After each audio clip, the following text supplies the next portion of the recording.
So we got a question from Alex, and Alex asks, following your arm care series, so Alex is referring to the arm care series of videos on YouTube, so please check those out.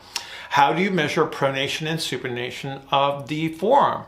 And this is actually a really good question because some complexity exists in why we measure a certain way. So let's go through that with the help of Alfred. So I've got Alfred here, and what I want to do is just go through how I evaluate pronation and supination of the forearm, because there's a little bit of a complexity that I think is really, really helpful, that if it's understood, you'll understand why we measure the way we do. So we always have to take into consideration the position of the shoulder girdle and such, but as we measure pronation and supination of the forearm, we want to have a relatively consistent strategy as far as how we're going to measure this. So typically what I'll do is I'll try to surround the epicondyle of the humerus, and so I'll come around the back and I'll wrap my fingers around so I get a relatively uniform, consistent measure of the position of the humerus relative to the forearm.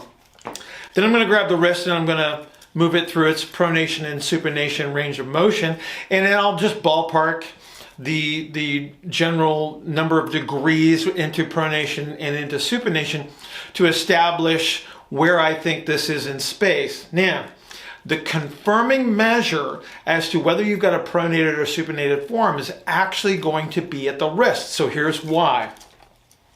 As you pronate the forearm, because the distance that the radius is going to travel, it actually moves proximally relative to the wrist. So essentially what you have is a shortening. The radius isn't actually shortening, but because it's got to cover this diagonal distance across the forearm, it looks like the radius retracts. And so what that does is it positions the wrist towards radial deviation.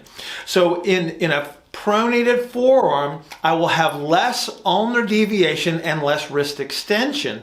And so what this does then, regardless of what it looks like to me from a visual perspective, I'm going to rely on my combined wrist and forearm measures to determine whether I have a pronated or supinated forearm. So let's just say that it looks like I've got a lot of pronation, but I don't have that limitation in ulnar deviation. So chances are either I have a eccentric orientation of the abductor pollicis longus, which would allow a lot of ulnar deviation, or I just don't have a pronated forearm. So I have to take all of those things into consideration as I'm measuring pronation versus supination of the forearm. So again, establish a consistent position of the humerus so I know where that is in space. Measure the pronation and supination of the forearm as you normally would, but then take into consideration the position of the wrist. So again, if I have ulnar deviation limitations, I'll probably have a pronated position of the forearm regardless of what it looks like at the elbow. So keep that in mind.